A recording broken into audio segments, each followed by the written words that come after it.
കോതമംഗലം നഗരത്തിലെ കോഴിപ്പള്ളി മലയൻകീഴ് ബൈപ്പാസ് ആധുനിക നിലവാരത്തിൽ നവീകരിക്കുന്നു.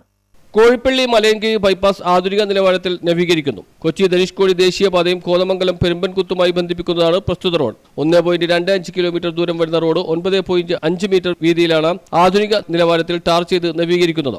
9.5 മീറ്റർ കഴിഞ്ഞുള്ള റോഡിന് ഇരുവശവും വരുന്ന മുഴുവൻ ഭാഗവും കോൺക്രീറ്റ് ചെയ്യുന്ന പ്രവൃത്തിയും കൂടി ഈ വർക്കിൽ ഉൾപ്പെടുത്തിയിട്ടുണ്ട്. നൂറുകണക്കിനുള്ള വാഹനങ്ങളാണ് ഓരോ ദിവസവും ഈ വഴിയിലൂടെ കടന്നു പോകുന്നത്. അതുകൊണ്ട് തന്നെ ആധുനിക നിലവാരത്തിൽ ഇത് നവീകരിക്കാൻ വേണ്ടിയിട്ടുള്ള ഒരു തീരുമാനത്തിലേക്ക് നമ്മളിപ്പോൾ എത്തിയിട്ടുള്ളത്.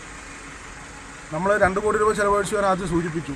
9.5 മീറ്റർ വീതിയിലാണ് ആധുനിക നിലവാരത്തിൽ ഇത് ടാർ ചെയ്തുകൊണ്ട് നവീകരിക്കുന്നത്.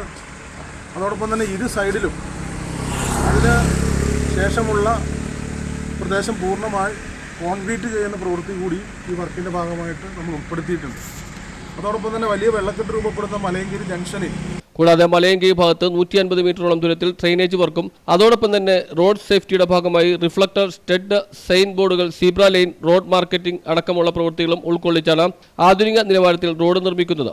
നവീകരണ പ്രവർത്തനങ്ങൾക്കായി 2 കോടി രൂപയാണ് അനുവദിച്ചിട്ടുള്ളത്. വാഹന ഗതാഗതത്തിന് എന്ന പോലെ കോതമംഗലം നിവാസികൾ പ്രഭാത സായാഹ്ന നടത്തത്തിനായി ഏറെ ആശ്രയിക്കുന്ന ഒരു റോഡ് കൂടിയാണത്. നിലവിലെ റോഡിന്റെ സാഹചര്യത്തിൽ പലതരത്തിലുള്ള കയ്യേറ്റം മൂലവും കാട് കയറിയും ജനങ്ങൾക്ക് സൗകര്യപ്രദമായി നടക്കാൻ സാധിക്കാത്ത സാഹചര്യത്തിൽ പലപ്പോഴും റോഡിലേക്ക് കയറി കാൽനട യാത്രക്കാർ നടക്കുന്നത് മൂലം വലിയ അപകട സാധ്യതയുണ്ട്. ഇതിനുകൂടി പരിഹാരമായിട്ടാണ് 9.5 മീറ്റർ ടാറിംഗ് കഴിഞ്ഞുള്ള റോഡിന്റെ ഇരുവശവും പൂർണ്ണമായും കോൺക്രീറ്റ് ചെയ്യുന്ന പ്രവൃത്തിയും കൂടിയും വർക്കിന്റെ ഭാഗമായി ഉൾപ്പെടുത്തിയിട്ടുള്ളതെന്ന് ആന്റണി ജോൺ MLA പറഞ്ഞു. നിർമ്മാണ പ്രവർത്തനങ്ങൾ ആരംഭിക്കുന്നതിന് മുന്നോടിയായി MLAയുടെ നേതൃത്വത്തിൽ ജനപ്രതിനിധികളും ഉദ്യോഗസ്ഥരും റോഡ് സന്ദർശിച്ചു. മുനിസിപ്പൽ ചെയർമാൻ KK ടോമി, കൌൺസിലർമാരായ KV Thomas, KA Naushad, advocate Jose Varghese, പൊതുമരാമത്ത് assistant executive engineer VP Sindo, overseer Geethu Krishnan എന്നിവരും MLAയോടൊപ്പം ഉണ്ടായിരുന്നു. നവീകരണ പ്രവർത്തനങ്ങൾ നല്ല നിലയിൽ പൂർത്തീകരിക്കാൻ ജനങ്ങളുടെ പൂർണ്ണ സഹകരണം ഉണ്ടാകണമെന്ന് MLA അഭ്യർത്ഥിച്ചു. News bureau, Kothamangalam.